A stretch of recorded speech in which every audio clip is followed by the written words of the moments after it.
Amados irmãos, a paz do Senhor, com muita alegria aqui nesta manhã maravilhosa, trazer mais uma mensagem da parte de Deus para os nossos corações, crendo que o Espírito Santo vai liberar esta palavra no seu coração, falando profundamente acerca deste assunto de hoje, que é os 7 aspectos da vontade de Deus para com os seres humanos. Deus, ele tem uma boa vontade para conosco, os seres humanos, e quer que nós, os seres humanos, tenhamos boa vontade para com ele também, para com o reino dos céus. Em 1 Timóteo, capítulo 2, versículo 4, está escrito que esta é a vontade de Deus para com os homens, que todos sejam salvos e cheguem ao pleno conhecimento da verdade.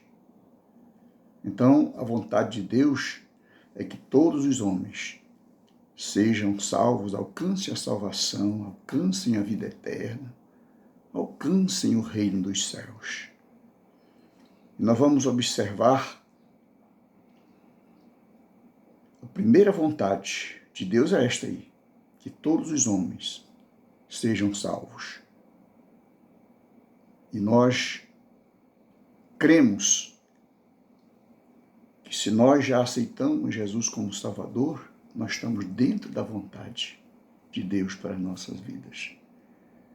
E você que porventura vem ouvir esta mensagem, ainda não aceitou a Jesus como Salvador, saiba que a vontade do Papai do Céu é que nenhum homem se perca, mas que todos sejam salvos.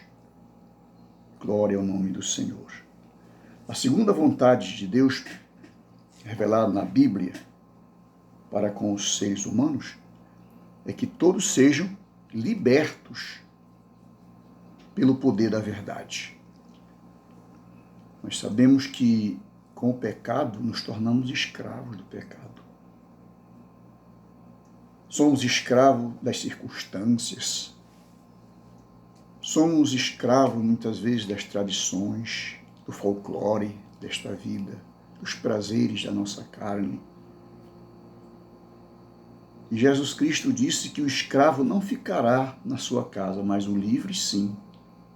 E disse ele, se o Filho vos libertar, verdadeiramente sereis livres. Oh, glória! Que bênção nós poder alcançar a liberdade. Quando Jesus falava esta palavra aos judeus, eles disseram para Jesus, nós nunca fomos escravos de ninguém, como tu dizes, sereis livres. Aí Jesus disse para eles, todo aquele que comete pecado é escravo do pecado. Mas se o Filho vos libertar, verdadeiramente sereis livres, e conhecereis a verdade, e a verdade vos libertará. João 8,32. Então, medite nesta palavra nesta manhã e alcance esta graça de Deus para a sua vida, em nome do Senhor. Terceiro aspecto da vontade de Deus é que todos reconheçam, todos nós devemos reconhecer que somos carentes de Deus. Jesus certa vez disse que os sãos não procuram médico, não é verdade? Os sãos não precisam de médico, mas os doentes sim. Quem vai buscar um hospital, um pronto-socorro, uma UPA, é alguém que está precisando de um médico, se consultar, algum problema está acontecendo no seu físico, no seu organismo. Então, está escrito em Mateus 9,12, não necessitam de médico os sãos, mas sim os enfermos, os doentes, moralmente, espiritualmente, fisicamente. Há muitas doenças psicossomáticas que atrapalham a vida do ser humano, atrapalham o corpo e a alma, porque o homem está, por causa do pecado, doente no corpo, na alma e na mente. Mas Jesus veio para libertar o homem dos seus pecados e dar-lhes o direito de uma vida eterna com Deus. Aleluia! Então nós observamos que a quarta vontade, aspecto da vontade de Deus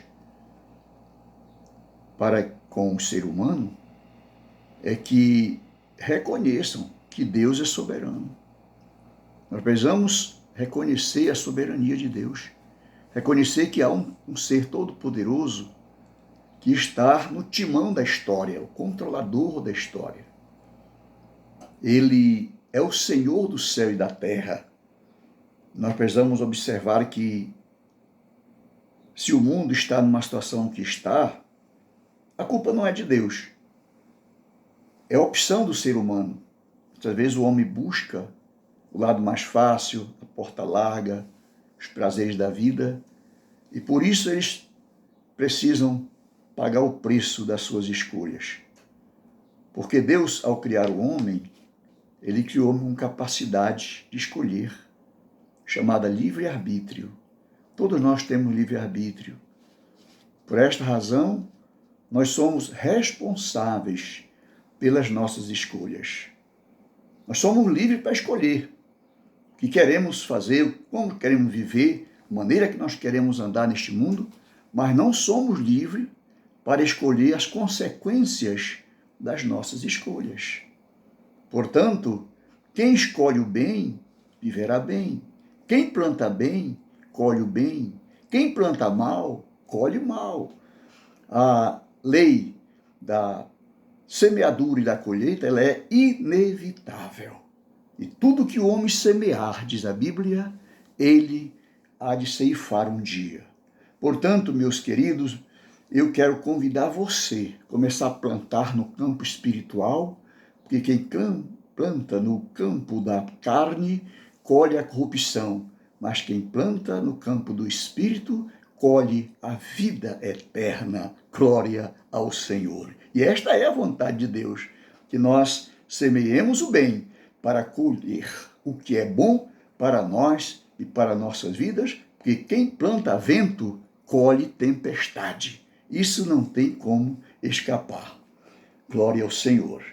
Vamos então para a quinta vontade de Deus para a nossa vida. Conta-se em Colossenses 1:22. A fim de perante ele vos apresentar santos e sem defeito e irrepreensível.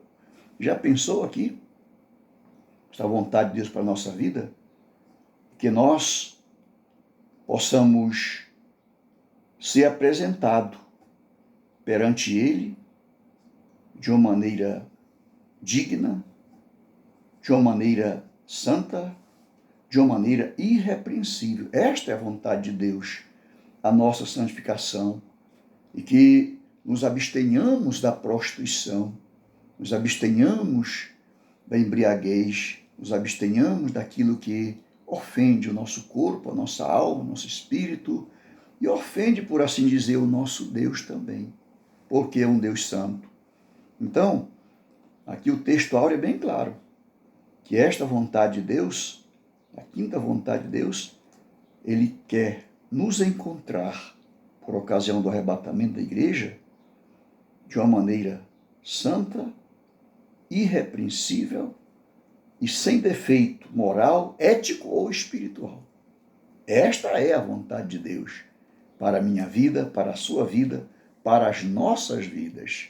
E bem-aventurado o homem, bem-aventurada a mulher, o jovem, a criança que já tem entendimento, que procura agradar a Deus no seu viver diário, a fim de um dia ser encontrado por ele de maneira que agrade ao Senhor e que não venhamos a sair envergonhados da presença dele no dia do arrebatamento da igreja do Senhor. Glória a Deus. A sexta vontade de Deus para conosco é que nós tenhamos comunhão com ele, com Deus e com os nossos irmãos. Está escrito em 1 João capítulo 1, versículo 3, a nossa comunhão é com o Pai e com o seu Filho Jesus Cristo. Então, o foco básico da nossa comunhão está exatamente nisto aí. A palavra comunhão, koinonia, quer dizer vida em comum. Precisamos ter vida em comum com Deus. Será que é fácil, nós próprios pecadores que somos, ter vida em comum com Deus? Só é possível através do sacrifício vicário e expiatório de nosso Senhor Jesus Cristo na cruz do Calvário. Foi Ele que pagou o preço para que nós tivéssemos esse direito de ter comunhão. Foi Ele que nos reconciliou com Deus. Ele veio ao mundo para reconciliar o homem que estava com a sua amizade quebrada com o Criador e tornar este homem novamente um amigo de Deus através de Jesus Cristo, nosso Salvador. Portanto, está escrito que nós precisamos também ter comunhão com o nosso próximo. 1 João 1,7 diz: teremos comunhão uns com os outros, e o sangue de Jesus Cristo nos purifica de todo pecado. Então aqui é uma palavra muito linda, muito importante, porque pecadores todos nós somos, não é verdade? Mas há um meio de nós alcançarmos a purificação do nosso pecado, é ter comunhão com os nossos irmãos em Cristo. Ver brigas, em contenda uns com os outros, ver em paz uns com os outros. Ter comunhão significa ver em comum, de comum acordo, sem conflitos de ideias. Isso é muito importante. E esta comunhão nos leva a ter comunhão com Deus, o Pai, com o Filho, com o Espírito Santo e com a Igreja do Senhor Jesus aqui na Terra. Então isso é muito importante, porque sem esta comunhão, sem esta vida em comum, nós não alcançaremos a purificação, a libertação do nosso pecado.